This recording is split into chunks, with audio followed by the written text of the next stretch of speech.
Lurus ke sini kalau. Kamu di Arab. Lurus ke sini. Nah, ya. Kurang ke sini lagi. Sini lagi. Kurang sini lagi. Dia udah Enggak apa-apa. Karena udah John tuh acara lagi, Pak. Jadi mana?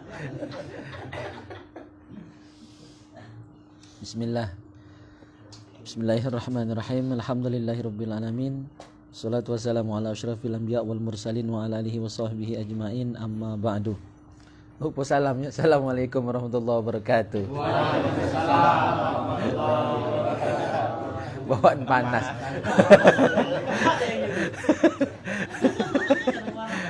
baru pangkal lah. Lalu lupa ya. Alhamdulillahilladzi an'ama 'alaina ni'aman katsirah.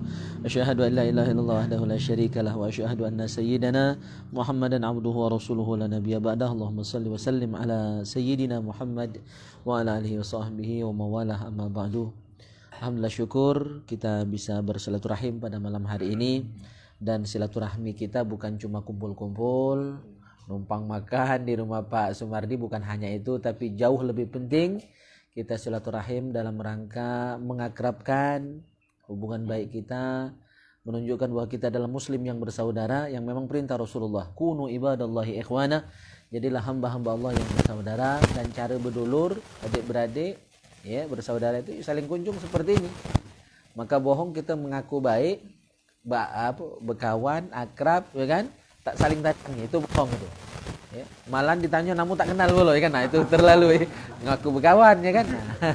Jadi alhamdulillah perkumpulan kita ini mudah-mudahan diberkahi, dirahmati oleh Allah Subhanahu wa taala, karena niat kita baik, nak silaturahim, nak menyenangkan sahibul bait, nak menyenangkan sesama kita, karena saling kunjung pasti tentu senang, tentu bahagia.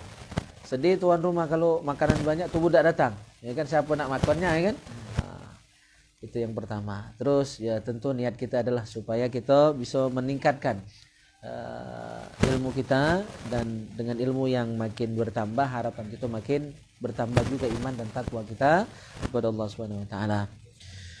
Salawat dan salam semoga senantiasa tercurahkan ke hariban junjungan kita Nabi Muhammad sallallahu alaihi wasallam serta keluarga, sahabat dan pengikut beliau. Malam hari ini kita kembali ke laptop, ya, kembali ke habitat kitab Fathul Mu'in dengan syarahnya I'anatul Thalibin. Memang di info agak berbeda karena HP saya baru aktif hari ini setelah diuji ya dengan diambil maling, kan. Jadi tadi diurus-urus, ternyata kartu lama tidak pakai hidup lagi karena memang jarang diisi pulsa, cuma nomor itu. Jadi akhirnya terpaksa ganti kartu, dan sudah saya umumkan nomor baru saya, ya. Mudah-mudahan itu ya, cuma ujian, ya, bukan hal-hal yang tidak menyenangkan. Kita kembali ke kitab Fathul Mu'in, bahasan fikih kita setelah melanglang buana, macam-macam kitab sudah kita bahas. 2 bulan 3 bulan mungkin, ya. Kitab ini lama sudah kita bahas. Kita lanjutkan bahasan kita dulu, terakhir itu tentang apa, ya? Tentang udhiyah, tentang akikah, tentang kurban, ya kan. Alhamdulillah Ustaz Amri. Malam hari ini kita akan bahas masih lanjutan dari bab kurban dan akikah itu, yaitu tentang penyembelihan hewan. Jadi binatang itu ada yang halal, ada yang haram, ya kan. Nah, yang halal sekalipun, walaupun dia binatang halal, cara sembelihnya salah, ya tak halal. Nah, kalau yang haram tadi, walaupun sembelihannya benar, tapi kalau di binatang haram nak disembelih 100 kali dengan cara yang halal, yang benar masih haram tuh lah. Babi misalnya, nak disembelih lah pakai bismillah 1000 kali masih haram. Itu binatang yang haram, ya kan. Nah, tapi binatang yang halal, walaupun di binatang yang halal untuk kita konsumsi, tapi caranya salah, bisa jadi haram. Atau binatangnya halal, cara penyembelihannya benar, tapi punya wong. Masih haram tuh lah. Itu memang ciri khas sesai. Cuma jangan tambahi, ya. Sai, Hobi ngelaga beliau ya. Alhamdulillah ya. Jadi banyak hal artinya harus dipertimbangkan. Binatangnya harus halal, ya kan, caranya harus benar dan memang punya kita. Ya kan, atau orang minta sembelih kayak gitu. Ya kan kadang-kadang ada juga tuh. Dulu-dulu ya kan, yang nakal itu kan beli ayam tetangga, lah dimasak, diundang gitu tetangganya tadi. Udah makan, lagi keringat-keringat, berkipas-kipas kan. Nah, baru dia ngomongnya. Itu ayam mula tadi itu. Nah, itu jangan ya. Tuh, terpaksa ngalal kan. Cuma masih mending daripada tidak ngomong sama sekali ya. Cuma sempat kaget pasti tuan rumah kan, keselekan dia. Makan tadi lah banyak mulu kan. Allahu Akbar. Ini kita akan bahas tentang bagaimana proses penyembelihan hewan yang baik dan benar. Jadi biar binatangnya halal, cara penyembelihnya benar, masaknya lemak pula kan, bobo makan model itu ya. Baik. Halaman 136 jilid 2 kalau yang bawa kitabnya. 136 jilid 2. Wa'lam anna dhabhal hayawan al-barri al-maqdur alaihi biqat'i kulli hulkumin wa huwa makhrujan nafas wa kulli mari'in wa huwa majrat ta'am tahta al-hulkum bi kulli muhaddadin yajrahu ghairi azmin wa sinnin wa zufrin ka hadidin wa kasbin wa zujajin wa dhahabin wa fiddah. Ketahuilah bahwa menyembelih hewan yang dapat dikuasai, artinya dia memang siap disembelih, bukan yang lari dari kebatan, lepas dari kebatan ya, tapi memang sudah siap untuk disembelih. Jinak, kalau sapi itu sudah dibuling sehingga dia bisa dikuasai. Artinya normal, dalam kondisi normal. Maka dalam kondisi normal hewan itu disembelih dengan cara yang tertib ya, dengan cara memotong 2 urat. Hulkum dan mari. Hulkum itu tempat keluar masuknya napas. Ya. Nah, terus mari itu jalur keluar masuknya makanan. Nah, 2 urat itu putus, udah selesai. Untuk sapi, kambing sebenarnya cuma bagian depan saja. Lebih repot itu sebenarnya bebek. Walaupun lebih kecil dari kambing dan sapi, bebek itu walaupun sudah diputer keliling ya, penyembelihannya itu sudah terkeliling, itu kadang-kadang masih hidup. Maka tekniknya itu kadang dengan dipatahkan lehernya itu. Ya, gitu. Ayam itu sebenarnya lebih repot ayam, apalagi ayam kampung, ayam merah. Kalau ayam putih sekali mati karena memang nyawanya lemah nian ya. Nah, ayam kampung lebih khusus. Itu kadang-kadang memang harus ekstra. Jadi harus terkeliling nyembelihnya itu. Nah, kalau sapi itu hanya bagian depan saja sebenarnya. Putus urat ini hulkumnya, sebelah kiri kanan marinya ya, itu sudah sah penyembelihannya. Jelas itu ya. Nah, jadi dengan memutuskan 2 urat itu, urat hulkum dan mari. Hulkum itu kerongkongan, gorokan, jalan nafas. Ya. Terus urat mari yang jalur keluar masuknya makanan. Menyembelihnya harus dengan benda yang tajam. Ya. Benda yang tajam selain tulang. Jadi tulang walaupun dia tajam tidak boleh dipakai mono. Astagfirullah, saya dulu lagi kecil hobi metet juga ya. Jadi hutan cangkring tuh lagi SD dulu aku keliling-keliling untuk mancing, ya kan? Sama metet. Nah, dulu kalau boleh burung metet itu kayak kuku baik. Ya, tak, ya kan? Nah, itu ternyata pas belajar fikih tidak boleh, tidak sah itu, haram dulu, cuma lagi budak belum terti, ya kan? Nah, jadi menyembelih dengan kuku, dengan tulang, ya, atau digigit pakai gigi, itu tidak sah sembelihannya. Tidak sah penyembelihannya. Harus menggunakan benda selain tulang, kuku, ya, selain tulang dan kuku tadi. Apapun, misalnya pakai semilu. Kalau zaman dulu belum ada nggak pakai semilu, pakai bambu, ya. Wong busunat dulu pakai semilu, ya kan? Terasa kalau zaman itu mah ya. Tapi tidak, lah modern ya. Lah modern ya. Ada yang terasa pakai semilu. Berarti anak-anak ala modern kalau nih, ala milenial kalau ya, apalagi sesa ya kan. Pakai laser beliau sudah. Jadi pakai semilu boleh, halal sembelihannya. Ya. Atau pakai apa? Pakai besi kan? Sekarang lading ya, pisau itu kan dari besi. Atau menggunakan Kaca. Ya, beling kaca. Sah. Jadi yang satu pakai besi, berarti parang, lading, pisau ya. Nah, itu. Pakai beling, boleh. Pakai sembilu, boleh. Pakai emas. Ya, arti pisaunya terbuat dari emas atau kayak emas. Pakai emas, pakai perak halal sembelihannya. Jadi yang tidak boleh itu pakai tulang sama kuku atau gigi. Tulang, kuku, gigi. Nah, itu tidak boleh. Baik gigi masih di mulut atau gigi yang sudah lepas dipakai untuk nyembelih. Ya. Nah, kecuali gigi palsu yang terbuat dari emas, karena emas boleh kan? Gigi palsu yang terbuat dari emas atau perak boleh dipakai menyembelih. Tapi yang paling afdol, yang paling tajam dari apapun. Dari apapun. Yang paling tajam, walaupun dari besi, kalau karatan, kan tumpul. Ya, kita pilih yang tertajam dari alat-alat yang ada tadi. Nah, dari apapun alat pembuatannya, bahannya. Sembilu, ya, besi, emas, perak, yang penting yang paling tajam. Karena, nah inilah akhlak dalam Islam. Jadi bahkan dalam penyembelihan pun, itu ada akhlak. Ya, karena kalau lama binatang yang disembelih tadi mati itu ada penyiksaan. Ya, nah, menyiksa binatang yang memang halal untuk kita sembelih dan untuk kita konsumsi, ya, kita makan setelah itu pun harus ada adab. Nah, artinya apalagi dengan sesama, ya kan, dengan kawan, dengan tetangga, dengan orang tua, ya kan, tentu lebih beradab lagi, tentu lebih berakhlak lagi. Dalam penyembelihan saja harus ada akhlaknya itu. Fayahrumu ma mata bi thaklin asabahu min muhaddadin aw ghairihi kabundukatin wa in anhara ad-dam wa abana ar-ra'sa aw dhubiha bi kallin la yaqta'u illa bi quwwati adh-dhabih. Maka haram memakan binatang yang mati karena tumuran dengan benda keras, tertimpa benda keras atau ditumur mobil. Sapi, kambing mati tumur mobil. Ya, tidak sempat disembelih, kelepek-kelepek mati, tidak sempat disembelih.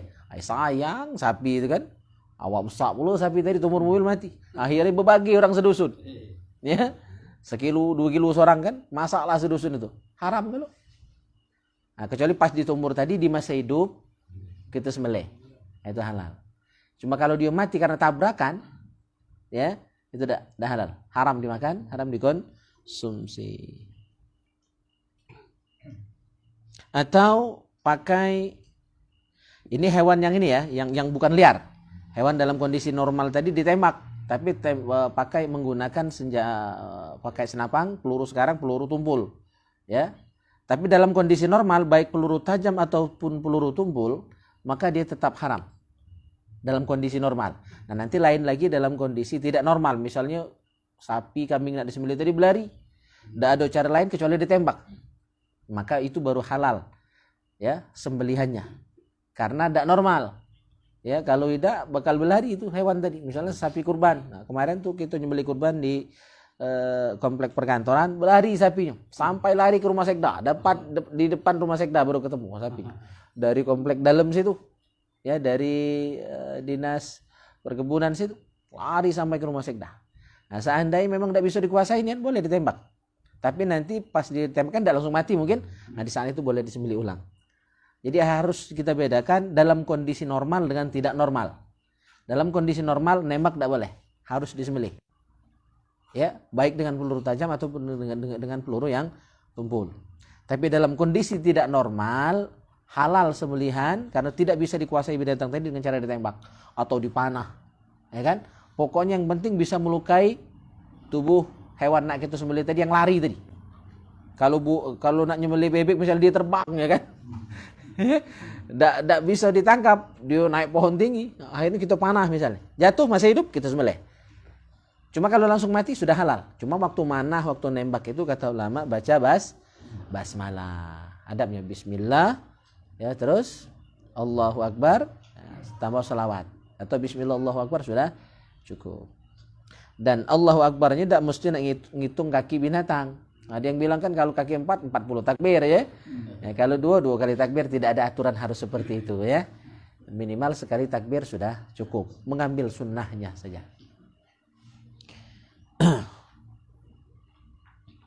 Falidha Yanbaghi al-isra' bi qat'il hulqum bihaitsu la yantahi ila harakatil mazbuh qabla tamamil qat'i. Dan sunnahnya mempercepat penyembelihan itu. Jadi cepat mati, lebih cepat lebih baik. Ya, matinya hewan yang kita sembelih tadi. Dan itu tentu dibutuhkan pisau yang begitu tajam. Ya, gitu. Wa yahillu al-janin bi dhabhi ummihi in mata fi batniha aw kharaja fi harkati mazbuhin wa mata halan. Nah, kalau hewan yang disembelih tadi bunting, maka sembelihan janin yang di dalam perut ibunya tadi itu sama dengan penyembelihan ibunya. Jadi ketika ibu disembelih biasanya anak juga langsung mati.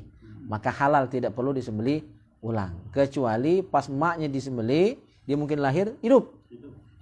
Ya, boleh dibiarkan, boleh kalau nak dianu disembelih lagi. Kalau masih hidup. Jadi dua cara. Kalau sudah mati ya sudah cukup. Penyembelihan ibunya sama dengan penyembelihan anak yang di dalam kandungan ibunya tadi. Tapi kalau masih hidup boleh disembelih lagi. Nah, yang pertama itu dalam kondisi normal. Dalam kondisi tidak normal, ini akan kita bahas berikutnya. Amma ghairul maqdur alaihi bi tayaranihi aw shiddati adwihi wahsyian kana aw insiyan ka jamalin aw jadyin nafara syaridan aw lam yatayassar luhuquhu halan wa in kana law sabara sakana wa qadara alaihi wa illam yakhaf alaihi nahwa sadikin fa yahillu bil jarhi al muzhik bi nahwi sahmin aw sayfin fi ayyi mahallin kana. Nah, kalau hewan tadi dalam kondisi tidak normal, dia liar, dia ngamuk, dia berlari, ya, maka cara penyembelihannya bebas. Tidak mesti nak ini ya. Tidak mungkin juga nak nangkap, dia berlari. Maka boleh ditembak, boleh dipanah atau dengan cara apapun yang bisa melumpuhkan hewan tadi. Tapi kalau waktu melepas anak panah, waktu nembak, bismillah. Nanti dikelepek-kelepek, nah itu cepat-cepat disembelih ulang. Seandainya langsung mati, ya pakam panahan memang gitu kan, atau tembakannya langsung mati, maka halal. Ya, maka halal sembelihannya tadi dengan cara ditembak atau dipanah tadi. Tapi dengan catatan diawali dengan basmalah, dengan doa dulu. Nah, jadi pertanyaan, mak mana orang Islam nyembelih binatang tanpa membaca basmalah? Langsung bayi nyembelih. Ini kan sering ditanyakan. Menurut ulama dalam kitab Kifayatul Akhyar, kalau memang dia orang Islam, maka halal sembelihannya walaupun di waktu nyembelih tidak baca basmalah. Ya. Cuma sebagusnya baca basmalah. Tapi seandainya dia lupa, ya, maka tetap sah sembelihannya. Ngapo? Dikiaskan dengan karena setiap orang Islam pasti dengan baca basmalah. Nak makan bismillah, nak minum bismillah, nak tidur bismillah, nak ngambil borongan juga bismillah. Ya, apalagi salat ya kan? Salat bismillah, nak ngaji cawisan juga bismillah, baca Al-Qur'an bismillah, baca hadis bismillah, seluruh basmalah. Artinya keseharian dia tidak terlepas dari kalimat basmalah. Maka kalau ketika dia menyembelih itu sah sembelihannya karena setiap orang Islam pasti dengan baca basmalah. Hanya saja saat itu dia mungkin lupa. Atau sengaja, tetap sah sembelihannya. Cuma kurang bagus kalau sengaja meninggalkan adab-adab dalam penyembelihan. Tapi tidak berpengaruh kepada kehalalan hewan yang disembelih oleh orang Islam tadi. Nah, beda dengan sembelihan orang kafir. Walaupun dia pacak maca bismillah tetap haram. Ya, jadi pelaku itu harus orang muslim penyembelih itu. Atau minimal ahli kitab. Nah, cuma masalah ahli kitab itu kan sebutan untuk Yahudi dan Nasrani. Ahli kitab saat ini apakah masih bisa dianggap sebagai ahlul kitab? Ya, nah, sebagian ulama, mayoritas ulama dan saya lebih pro ke situ karena ditegaskan di dalam Al-Qur'an, laqad kafara alladziina qalu innallaha huwal masihu ibnu Maryam. Kafirlah orang yang mengatakan Isa anak Maryam itu adalah Tuhan atau anak Tuhan.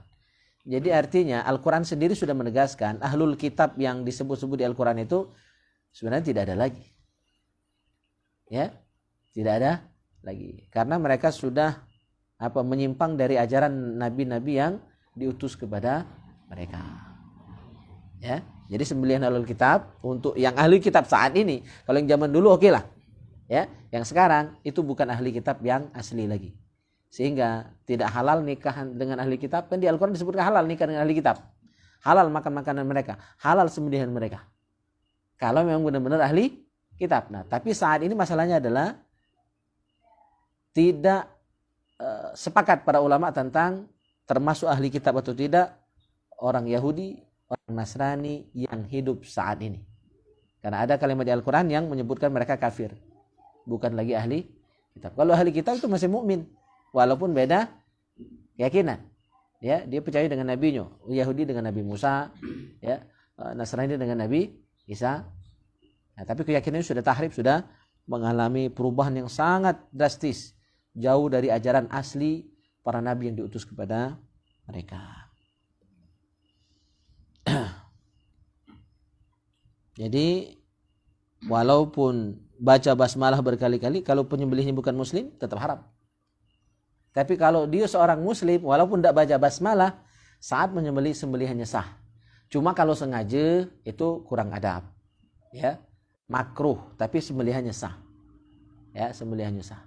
Sembelihan perempuan sah tidak? Sah, walaupun lagi haid sekalipun. Nah, ini kan sering dipermasalahkan. Nah, cuma mana ada jantan nggak betino nak nyembelih. Nah, cuma ada juga kita maklum ada lanang-lanang yang agak mabuk darah, ya kan? Ya, agak mabuk darah takut nyembelih dong. Jadi sembelihan ibu-ibu, sembelihan wanita sah, halal dimakan, tidak usah ragu-ragu. Ya, kami lagi kecil kalau bak kami itu pengusaha, ya kan, toke kita, jadi lemah letak di rumah. Jadi kalau misalnya nak nyembelih ayam, mie itulah, hobi kami makannya kan, lemak bulu masaknya kan.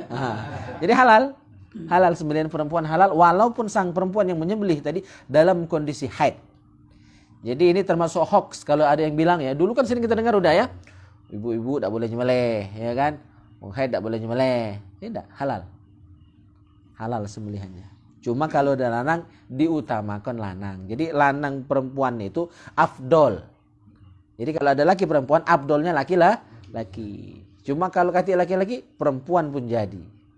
Ada laki-laki tapi laki-laki tidak sanggup nyembelih, tino yang lebih kejam, laju kelah, ya. Dia itu lagi nak meluru juga kayak gitu kan. Lanang terima beres baik. Lebih gampang jadi lanang nih sebenarnya kan. Yang masak tino makan gitu dulunya. Sudah tuh yang beres-beres lah ibu-ibu pula, minum lemak baik. Atau masalah ilmu, kita cuma hafal Fatihah, bini kita hafal Al-Quran 30 juz. Tidak baca perempuan jadi imam, masih lanang tuh lah. Lemak dia jadi lanang, masih dah kalah. Allah. Apa lagi tentang itu? Ya, cukup ya. Satu lagi tentang niat tadi. Jadi kalau muslim walaupun tidak basmalah sah. Non muslim walaupun baca basmalah tidak sah sembelihannya. Ya, perempuan boleh sah sembelihannya. Wanita haid sah sembelihannya. Nah, yang salah itu kalau niat nyembelihnya untuk selain Allah. Ya. Niat nyembelihnya untuk selain Allah. Hurrimat alaikumul maitatu wa damu wa lahmul khinzir wa ma uhilla li ghairillah. Wa ma uhilla li ghairillah. Hewan yang disembelih untuk selain Allah, disembelih untuk tumbal, itu tidak boleh dimakan. Ya. Nah, tapi ada dua ini. Ya, beda-beda tipis betisnya. Jadi ketika kita nyembelih hewan, itu niatnya nak sedekah. Tolak balak supaya terhindar dari balak, bencana, musibah, termasuk terhadap gangguan dari setan, belis, ya kan? Yang ada di tanah kita, di rumah kita itu. Kita minta jauhkan dari gangguan makhluk itu. Ini sah, halal sembelihannya, silakan makan. Ya, betimap, bubul aja lah. Nah, yang salah itu adalah kita nyembelih tadi bukan niat sedekah tolak balak, tapi niatnya untuk beri makan jin. Ya, mengabulkan tumbal yang diinginkan oleh jin, misalnya mimpi serem. Nah, jin tadi minta kepala sapi, minta kepala kebo. Nah, lantas kita laksanakan itu dengan niat mengabulkan hajat jin tadi. Haram dimakan. Jadi beda-beda tipis kan? Hati-hati di situ. Tidak seluruhnya haram, tidak seluruhnya musyrik. Niatnya apa waktu nyembelih tadi? Kalau niatnya untuk sedekah tolak balak, halal. Tapi kalau niatnya nak ngabulkan karena takut dengan jin tadi, kalau tidak disembelihkan sapi, tidak ditanam kepala kebo, Maka ada apa-apa takut dia dengan itu, akhirnya dilaksanakan hajatnya itu. Jadi motivasi karena jin.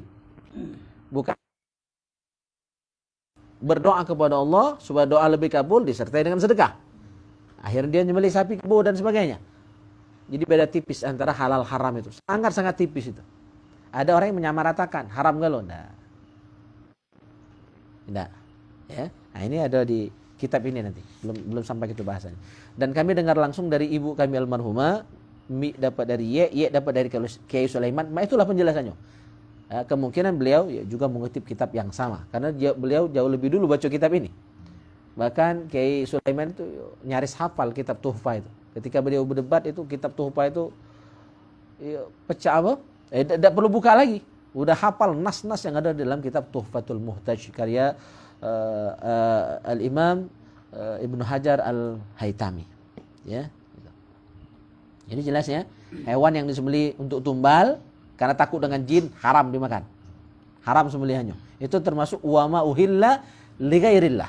Yang disembelih bukan karena Allah tapi untuk selain Allah.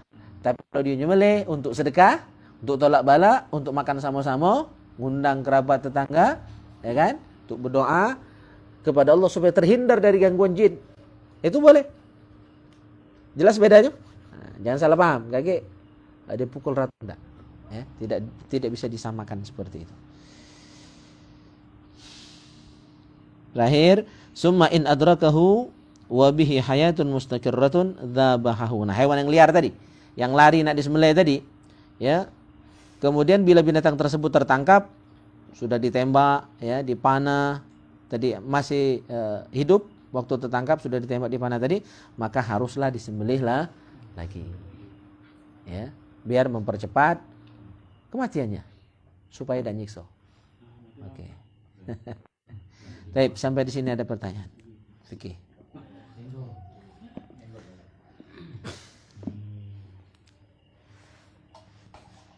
Bahaya senggolan tuh. Nah.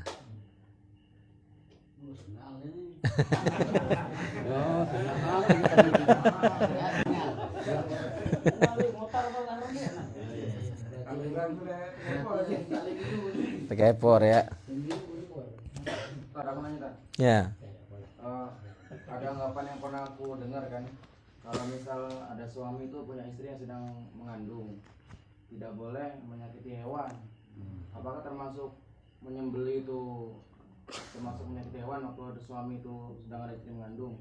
Terus anggapan saya itu bagaimana kan dalam hukum Islam? Apa ada benarnya? Ya. Jadi ada hadis Allah mengharamkan dirinya melakukan kezaliman. Inni haramtu zulma. Ya, aku mengharamkan kezaliman, mengharamkan menganiaya. Jadi Allah tidak mungkin melakukan kezaliman. Maka karena Allah tidak mungkin zalim, tidak mungkin menyakiti makhluknya, tidak mungkin menganiaya makhluknya, Allah pun haramkan kita sesama makhluk Allah, sesama manusia atau makhluk Allah yang lain, binatang dan sebagainya, untuk saling sakiti. Itu tidak boleh. Allah saja tidak berlaku zalim, apalagi kita nak zalim. Ya, konteksnya di situ sebenarnya ya. Nah, jadi masalah yang sedang hamil, istrinya sedang hamil, dia boleh melakukan itu, konteksnya kezaliman tadi. Jadi kalau memang nak nyembelihlah pakai adabnya. Tidak jadi masalah sebenarnya kan. Nah, kalau nak mancing, ya silakan mancing, tidak jadi masalah. Yang hobi mancing ya kan. Nah, jangan sampai melakukan kezaliman. Karena kezaliman itu akan dibalas juga dengan kezaliman yang setimpal bahkan lebih. Ya, jadi itu bagian dari adat memaknai zalim tadi. Ya. Saya belum ketemu keterangannya tentang larangan itu secara khusus. Tapi saya lihat secara umum larangan itu ada benarnya supaya orang yang lagi hamil, sang istri, sang suami itu hati-hati. Karena apapun yang dilakukan oleh sang ibu, sang suami, itu akan berefek kepada bayi yang sedang dia kandung. Makanya ini kan diadopsi oleh dunia pendidikan. Kalau di barat itu menganjurkan untuk diputar ketika istri kita sedang hamil itu lagu-lagu klasik, Beethoven dan sebagainya itu, biar sang janin itu tenang. Itu ajaran mereka. Tapi kita kan tidak boleh nak nurut, tapi ada benarnya. Maka kita ganti dengan setel lagu-lagu nasyid atau kita setel murattal Al-Quran sering-sering ketika azan dikumandangkan, ya diajak ngobrol baik itu. Nah, itu azan. Kita jawab yuk. Jadi, mereka udah ngerti. Jadi menurut penelitian, bayi yang dalam kandungan itu ketika sudah ditiupkan roh dari seluruh panca inderanya, yang dulu aktif tuh kupingnya, telinganya. Jadi dia dengar omongan emaknya, omongan mbaknya. Kalau mbaknya sering marahin emaknya lagi di dalam perut itu semua berpengaruh kepada janin yang sedang ada dalam kandungan sang ibu. Jadi saya pikir ada benarnya. Artinya butuh kehati-hatian. Itu maknanya ya. Bukan diharamkan nak nyembelih, nak itu tidak. Ketika memang nyembelih, niatnya nak nyembelih dan dengan proses yang benar, cepat matinya hewan tadi menggunakan pisau yang tajam, tidak jadi masalah. Haram sih tidak, makruh pun tidak.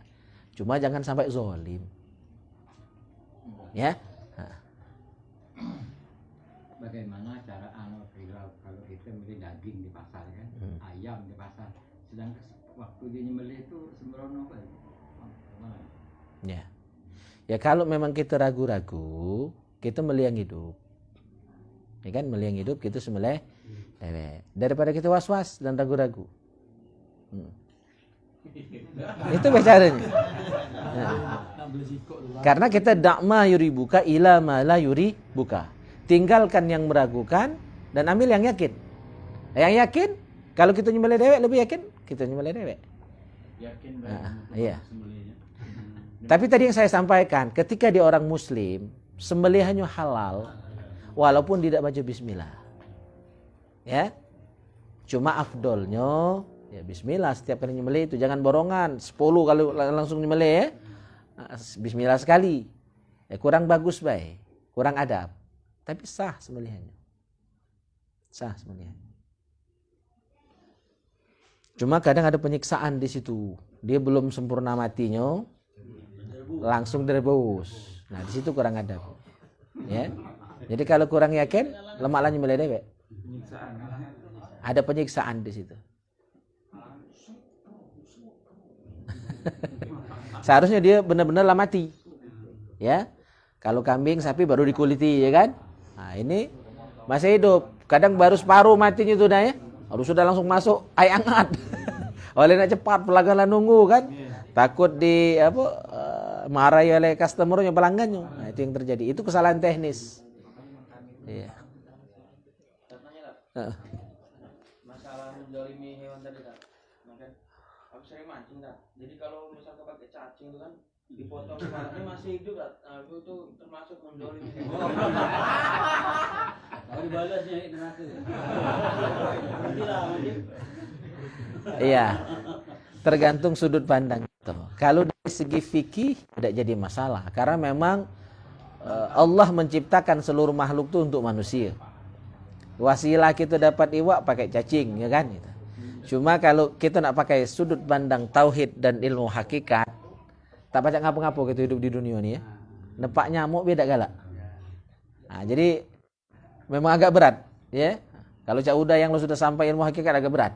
Ya, nak mancing pun nak nganu cacing, oh ini makhluk Allah, tak tega, ya kan? Jadi orang yang dalam ilmu ma'rifatnya itu banyak tak teganya. Makanya Kiai Sulaiman sangat terkenal, sering saya sampaikan, nepak nyamuk lagi tak galak. Makhluk Allah. Makhluk Allah nyamuk tuh, walaupun dinyakiti gitu.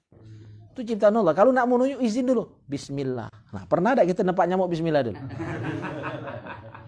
Jadi itu makomnya. Nah, jadi kalau makom cak keto ni ada, tak apa-apa. Makom cak keto tak apa-apa, mancing gitu ya. Tak apa-apa. Nah, cuma kalau lah kau lah jadi wali Allah kakek, itu ada saatnya kakek. Nikmatilah dulu kita di makom gitu saat ini. Mancing pakai umpan cacing, pakai umpan begatak. Mana aku tak tega, tak tega. Megang begatak pun aku tak berani. Kalau cacing dulu ya masih, lagi budak dulu kan. Tak tega. Jadi tergantung makom gitu masing-masing ya.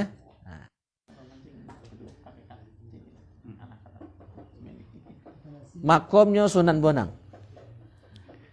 Sunan Bonang ketika beliau dirampas paksa tongkatnya oleh Sunan Kalijaga yang waktu itu masih jadi perampok.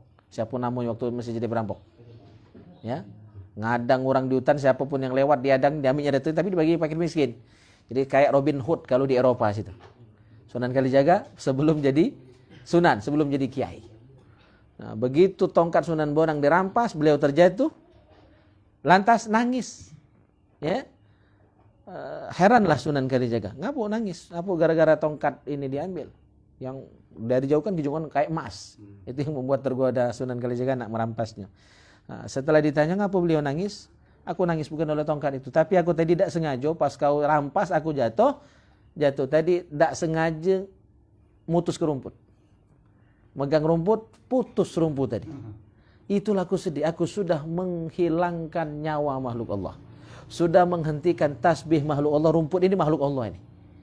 Dan setiap makhluk Allah di langit, di bumi selalu bertasbih kepada Allah. Ketika aku cabut, dia putus tasbihnya. Yusabbihu lahu ma fis samawati wa ma fil ard. Bertasbihlah kepada Allah seluruh makhluknya yang ada di langit dan bumi. Termasuk rumput ini makhluk Allah, berarti dia pun bertasbih. Aku cabut, kati alasan kalau dicabut nak diberi makan engonan gitu, itu benar. Atau kita rumput supaya lebih indah rumah gitu, tidak semeraut, itu benar. Ya. Cuma kalau nyabut baik, ti alasan, itu makomnya lain deh. Kita tidak akan sanggup. Ada yang sanggup? Silakan. Semaklah rumahnya kan. Ngapun, nurut Sunan Bonang. Lain makom. Jadi ternyata kalau dibanding makom gitu jauh masih kan?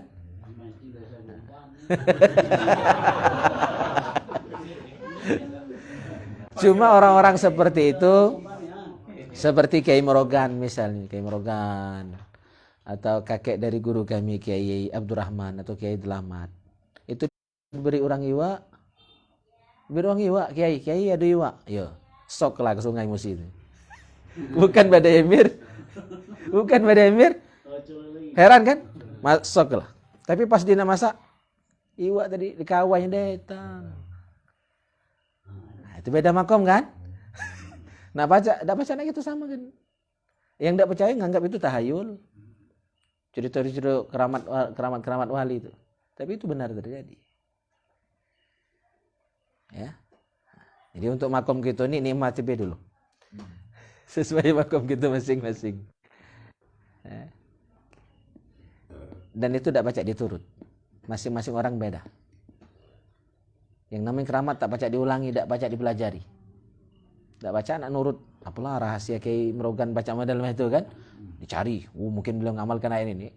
Belum tentu baca. Ya, itu karunia, rizki dari Allah. Dan masing-masing orang beda rizkinya. Dan seorang wali ketika dapat karomah tidak boleh membanggakan keramatnya. Ini kan kita yang cerita. Beliau tidak akan mungkin cerita. Jadi kalau ada orang menceritakan kehebatan dia, menceritakan karomah yang dia miliki, itu derajat kewaliannya langsung turun, drop, jadi orang awam lagi. Dan sulit nak naik lagi ke makom walinya itu. Jadi beda wali dengan nabi, keramat dengan mujizat itu mirip. Cuma kalau mujizat itu untuk nabi, keramat itu untuk wali. Nah, mujizat itu wajib disampaikan kepada umat sebagai bukti kenabian seorang rasul. Bukti kenabiannya. Maka mujizatnya harus disampaikan, harus diketahui oleh orang. Tapi kalau karomah, keramat, itu tidak boleh disampaikan. Kecuali yang nyampaikan orang lain. Kalau dia dewek yang nyampaikan, itu masalah. Turun derajat dia. Dari wali, Allah menjadi wali murid. Ya, awas. Maka kalau antum semua dapat hal-hal yang khariqul adat, khariqul akli seperti itu, tidak usah diomongkan, sembunyikan baik. Itu bisa jadi adalah ujian. Pacak tidak dipercaya uji Allah, dia dapat titipan karomah seperti ini. Jangan-jangan ngandelin. Misalnya karamatnya pacak jalan pucuk banyu. Akhirnya kemana-mana pucuk banyu itu lah. Ngancak boleh kan? Tidak lulus ujian. Makanya karomah paling hebat itu adalah istiqomah. Bukan sakti. Bukan sakti mandraguna. Bukan sekali ini nyurang mati. Ya. Bukan pacak jalan pucuk banyu, bukan pacak terbang. Ya, bukan. Itu bisa jadi istidraj kalau tidak hati-hati. Karomah paling mulia, paling tinggi, paling hebat itu kata Syekh Ibnu Athaillah dalam hikamnya adalah istiqomah dalam ibadah. Istiqomah mengabdi kepada Allah itulah keramat. Karomah, keramat itu sama baik. Cuma kalau kita nyebut keramat ya kubur itu lah, kubur keramat ya kan. Padahal karomah itu kemuliaan dari Allah, rizki dari Allah untuk walinya. Itu karomah ya. Tinggi lah Jodek bahasan pertanyaan kau.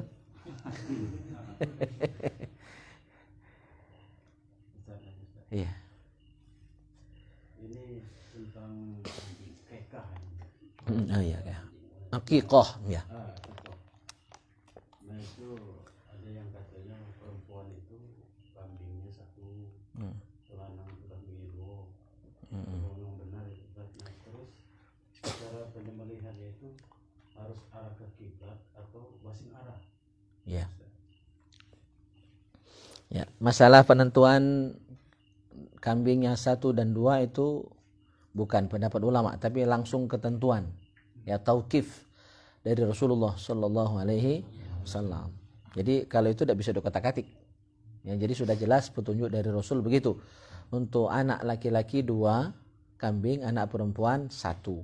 Itu untuk menunjukkan bahwa tanggung jawab seorang laki-laki lebih besar daripada seorang perempuan. Itu hikmahnya tuh. Jadi kita jantan ini kalau akikah 2, artinya tanggung jawab kita besar. Ya. Nah, perempuan itu adalah bagian dari tanggung jawab kita, maka dicukupi kok. Termasuk dalam hal waris. Laki-laki kan 2 kali lipat. Kenapa? Nah, ini sering disalahpahami. Bahkan sengaja orang-orang yang benci Islam mungkin hal ini untuk menjatuhkan Islam, dianggap Islam itu ajaran tak adil. Tidak pukul rata, tidak sama lanang perempuan. Ya. Sebenarnya ngapu 2 kali lipat lanang itu jatah warisnya karena lanang itu wajib menafkahi wanita. Ya. Maka karena dia bertanggung jawab memberi nafkah, dia dikasih 2 kali lipat. Sementara perempuan tidak wajib nyari nafkah. Dia ditanggung oleh suaminya. Istri tidak wajib bekerja. Maka kita di Indonesia menjadi tradisi di kita, perempuan pun ikut mencari nafkah. Terima kasih gitu lanang nih. Ya, perempuan bukan kewajiban dia nolong gitu. Bukan kewajiban dia, tapi dia nolong karena sayang dengan suami, sayang dengan keluarga. Dia tahu suaminya agak buntu dikit, dia kan ditolongnya. Jadi itu kurang apa? Bini kita, istri kita di Indonesia nih, mayoritas tradisi kita kan saling tolong. Jadi itu tanda kasih sayang seorang istri kepada suami. Bukan kewajibannya pun dia lakukan. Nah kita kadang tidak ada nolong gawe dia kan. Ya, paling sesekali nolongnya masak, nolongin nyuci, ya gitu. Nah, itu yang pertama ya. Jelas ya, jadi tidak bisa dikata-katik gitu. Walaupun nanti ulama memahami macam-macam itu. Nanti misalnya boleh diganti dengan sapi, dengan kebu, boleh. Jadi akikah tidak mesti dengan kambing, boleh dengan sapi, dengan kebu.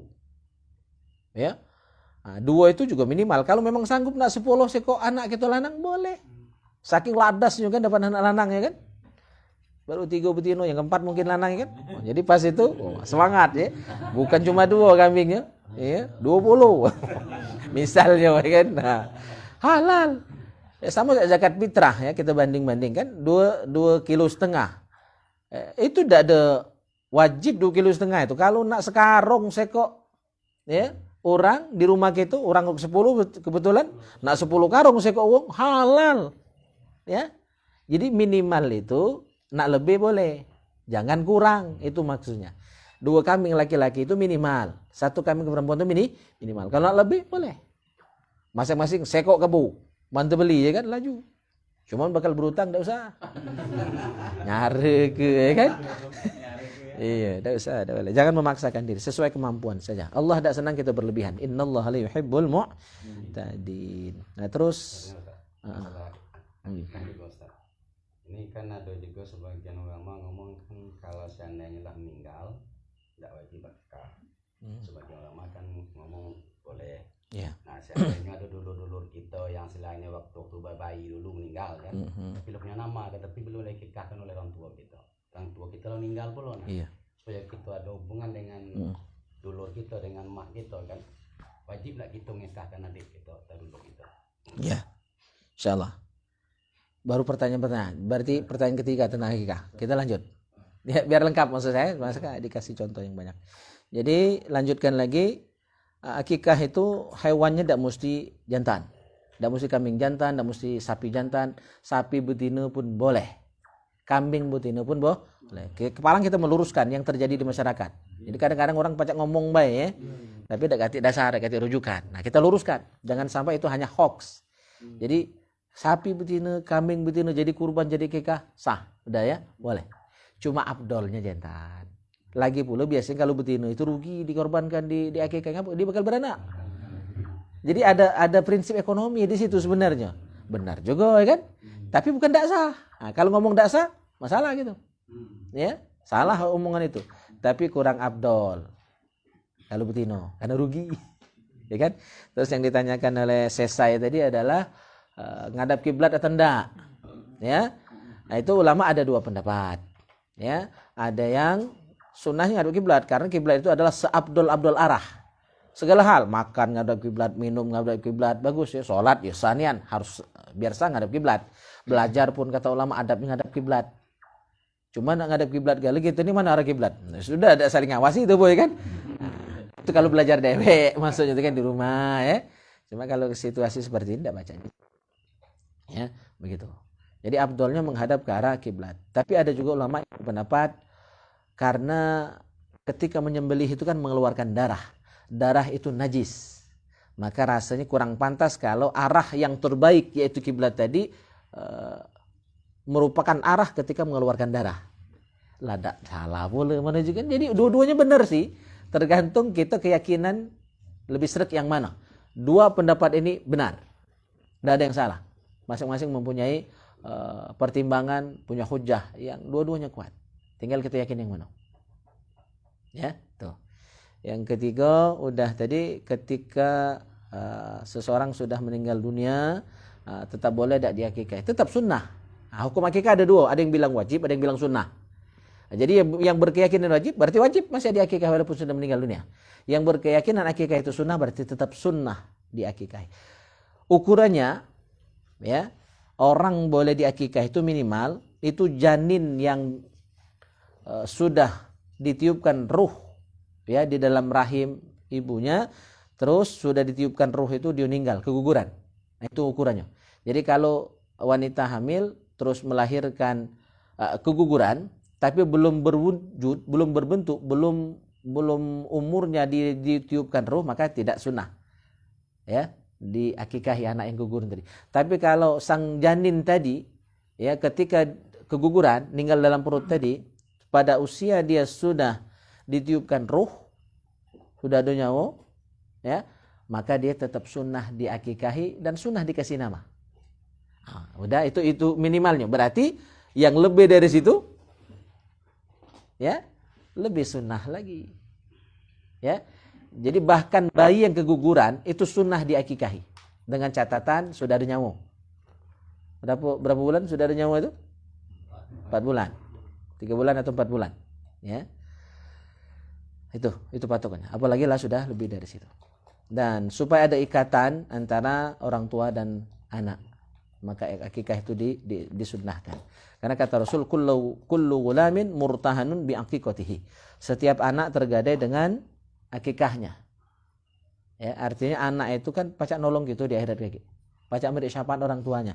Nah, kalau kita orang tuanya mampu tapi tidak mengakikahi anak kita, maka itu anak kita walaupun dia soleh tidak pacak nolong gitu.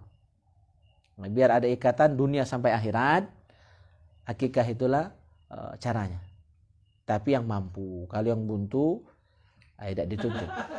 Ya, yang buntu tidak dituntut.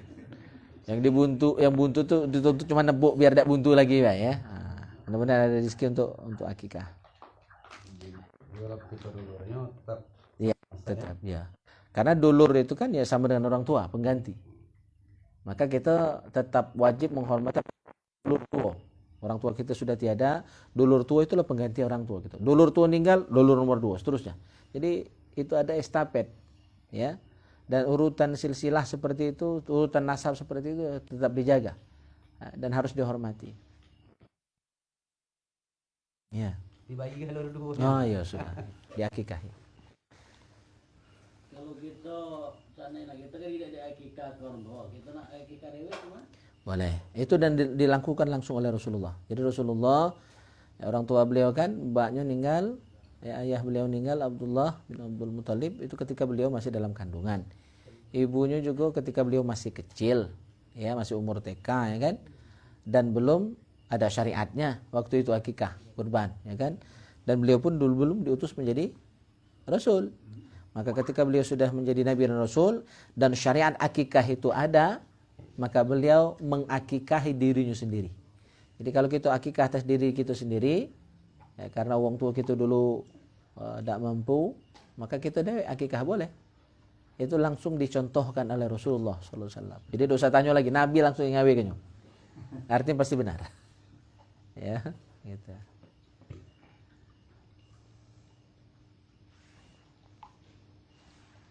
Lanjut. Ngapa cak sepi cak malam? Ya. Kalau di pasar mau nyembelih kan sembarangan, kadang habis minum mabuk malah.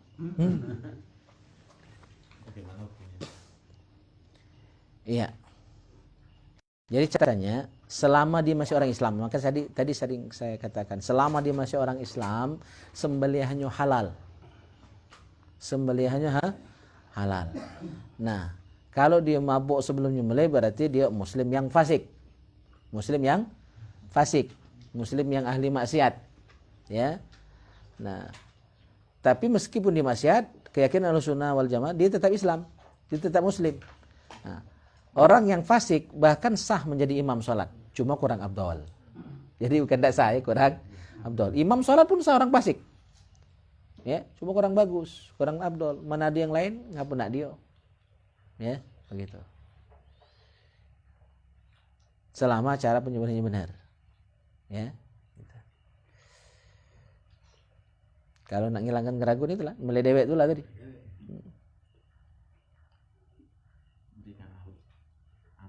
Iya. Kali ikan lebih aman. Nembak burung itu kan mah. Bismillah. Ya. Bismillah. Cuma upayakan kalau nak nembak burung, berburu burung itu kalau pakai senapan angin itu pakai peluru tajam yang runcing, bukan ada yang domok gitu ya. Itu tumpul. Itu menyakiti. Ya kan nyiksa kan? Nah, tapi kalau yang tajam itu lebih cepat matinya.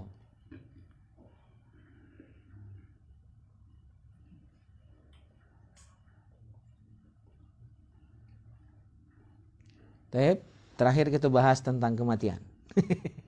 Syarhus Sudur. Masih banyak ini, masih enak. Setebal.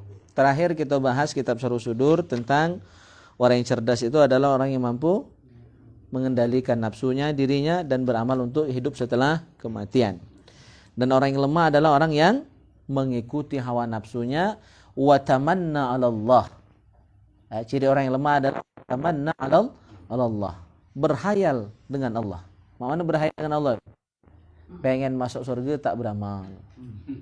Makan nak lemak, tidur nak jenyak, bini nak belaga, nak banyak, ya kan? Mati nak masuk surga, amal tak galak?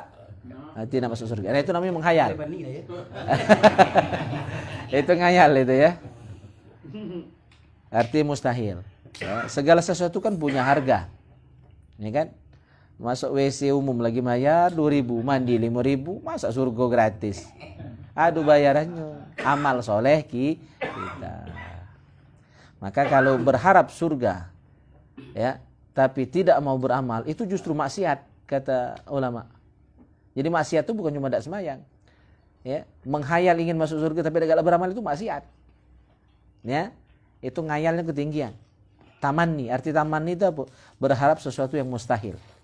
Jadi ada dua, ada taraji, ada tamanni. Kalau taraji berharap sesuatu yang masih mungkin. Tapi kalau tamanni berharap sesuatu yang tidak mungkin. Mustahil. Wahai malam, jangan siang-siang. Uji pengantin baru ya kan? Nah, itu mustahil. Mustahil. Sama wa tamanna 'ala Allah tadi. Berhayal dengan Allah. Artinya beramal tidak tapi nak masuk surga. Itu ngayal. Itu sudah maksiat. Belum lagi ditambah tak semayangnya dan tak ibadahnya itu. Baik. Kita lanjutkan. Rasul bersabda dari Anas dari Nabi SAW halaman 44. Akthiru dzikral maut fa innahu yumahhisu dzunub wa yuzahidu fid dunya fa in zakartumuh indal ghina hadamahu wa in zakartumuh indal fakri ardaakum bi'aishikum. Banyak-banyak mengingat kematian. Karena mengingat kematian akan menjadi apa? Pembersih dosa-dosa gitu. Karena biasanya kalau kita ingat mati kan sadar. Kalau sadar kan taubat. Kalau taubat kan akhirnya ibadah. Dengan ibadah dosa kita diampuni Allah. Jadi nyambung ke situ kan? Kalau tak ingat mati, tak kasih takutnya. Nasihat orang tua dilawan, ya kan? Ceramah tak boleh didengar, pengajian tak galak datang, rumah dekat masjid justru nabu orkesan, ya kan? Banyak yang model itu. Rumah dekat masjid berbentah, anak beranak. Aduh. Sehingga terganggu lah orang salat, ya. Nah, itu kan udah ingat mati. Mana ingat mati tidak sembarangan gitu. Hati-hati. Maka saya rasa betul lagi bujang dengan setelah menikah beda. Bujang dulu, bermotor Palembang ini ngebut walaupun saya alumni pondok ngebut. Jadi sanggup kalau ada mobil lama ini, ku salib. Terkejut sopir terklaksoninya. Itu saya ngantar teman ke Kayu Agung waktu itu, teman kuliah. Miluk dia balik, saya yang nyopir, yang nyetir kan. Dulu. Jadi alhamdulillah hasilnya terbalik kan. Berkali-kali terkelisu lutut ini. Nah, itu lagi bujang. Setelah nikah ngirim dikit, biasa 90, 70 ya kan. Nah, anak siko, anak 2, anak 3 tambah penakut. Jadi anak, istri, keluarga itu jadi rem. Jadi penakut. Terus terang saya kalau sekarang bermotor itu goyo baik. Paling kadang-kadang 80 cuma kan. Kalau kepepet, kalau bangun kesiangan subuh jam 4 ya. Subuh sekarang jam 4.20, maka itu ngebut 5 menit harus datang ke Lamir. Nah, itu dah cerita kan, darurat. Ya, takut orang bertungguan di imam. Ya, dah lemak ditunggu-tunggu wong tu kan. Nah, jadi rem. Nah, kita memikirkan keluarga lagi bisa jadi rem untuk hati-hati dan waspada, apalagi ingat mati. Itu rem itu. Ya, nak nakal-nakal ya kan. Kita lanang nih ujian kita ini waktu jaya biasanya. Lagi di atas puncak kejayaan kita, lagi sugi-suginya, kalau jabatan lagi tinggi-tingginya, itu diuji itu. Ya kan? Sabar apa tidak? Ya kan? Biasanya agak nak nyerong-nyerong dikit ya kan? Ada wanita idaman lain biasanya kan? Itu ujian seorang pria biasanya. Nah, itu ingat mati. Kalau ingat mati ya, insyaallah tidak terjadi yang nakal-nakal itu. Rib, ya. Wa yuzahidu fid dunya, dan mengingat kematian akan membuat kita zuhud terhadap kehidupan dunia. Jadi tidak terlalu hubud dunia. Fa in zakartumuhu indal ghina hadamahu. Ketika kamu mengingat kematian ketika kamu sedang kaya, sedang sugih, sedang di atas puncak kejayaan kita di dunia, hadamahu. Nah, itu akan jadi rib. Hadam itu merusak, menghancurkan. Artinya buat kita ngerim lah. Tidak berani melanggar aturan Allah. Wa in zakartumuhu indal fakri, dan ketika kamu mengingat kematian di saat sedang buntu. Fakir itu buntu ya. Lagi fakir, lagi buntu, lagi saronian. Dengan mengingat kematian, insyaallah akan ardakum bi asyikum. Ridho dengan hidup kita saat itu. Ya, ridho, qanaah, terima. Ya, untuk masih hidup ya kan. Si anu kemarin lah mati. Ya, itu. Masih bersyukur, masih hidup. Berikutnya wa akhraja aidan an Atha al-Khurasani qala, beliau berkata marra Rasulullah sallallahu alaihi wasallam bi majlisin qad ista'lahu ad-dhahku. Jadi Rasulullah lewat kebetulan ada majlis di depan beliau itu. Pas beliau lewat majlis sahabat-sahabatnya itulah, murid-muridnya itulah. Sahabat itu murid Nabi ya. Nah, namanya murid Nabi sahabat itu. Nah, ketika beliau lewat, sahabat beberapa orang kumpul dan dilihat oleh Nabi ista'lahu dhahku. Lagi bertahuan ya. Ista'la itu tinggi, ad-dhahku tertawa. Ngakak lah kan. Ladas, penesan, berkelakar, tendang kepala biasa kan. Sahabat juga kan manusia ada.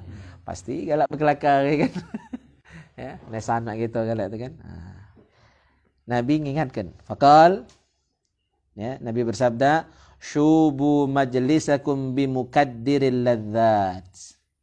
Jadi Nabi selalu mengingatkan. Kalau sahabat itu pecahnya ladas dan kaget lupa dengan mati. Kaget aja. Ya, maksiat, aja derhaka. Apa kata Rasul? Syubu majlisakum bimukaddiril ladzat. Ya, lemahkan subuh itu, lemahkan, campuri majlis kalian itu dengan mukaddiril ladzat. Mukaddir itu pengkeruh kelezatan, pengurang kenikmatan. Maksudnya mati. Qalu, sahabat bertanya, ya Rasul, wa ma mukaddirul lazzat? Apa mukaddir al-lazzat?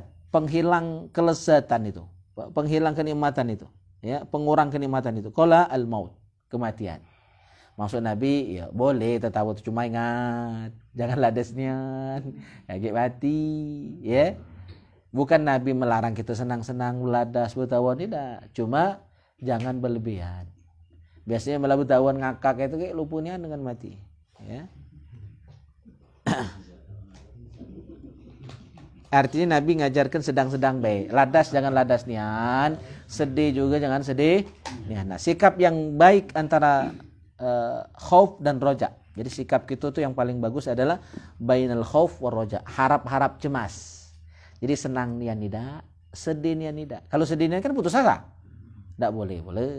Terlalu ladas, cak kebedian pasti diampuni, pasti masuk surga juga salah. Boleh. Jadi antara itu, harap-harap cemas. Tasawufnya itu adalah bainal khauf. Satu lagi mungkin hadis ya, kita baca. Dalu hari itu bacanya. Satu lagi, aksir zikrul maut fa inna zikrahu yusallika amma siwa. Perbanyak ingat kematian, kata Rasul, fa inna zikrahu, karena dengan mengingat kematian yusallika amma siwa. Ya. Akan menghibur, akan menyenangkan, ya, terhadap segala sesuatu selainnya. Ya. Sampai di situ baik. Ada pertanyaan tentang bab ini, tentang kematian?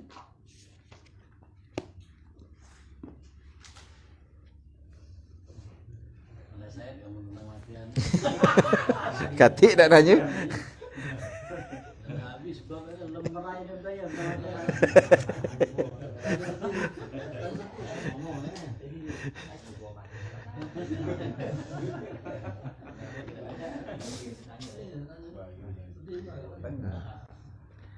Mati sudah cukup, ya kan? Nah, ini saja ta'lim kita. Kita tutup dengan doa kafaratul majlis. Subhanakallahumma wa bihamdika asyhadu an la ilaha illa anta astaghfiruka wa atubu ilaik. Doa kita minta Ustaz Solihun lah. Jarang-jarang aja. Biasa aku terus.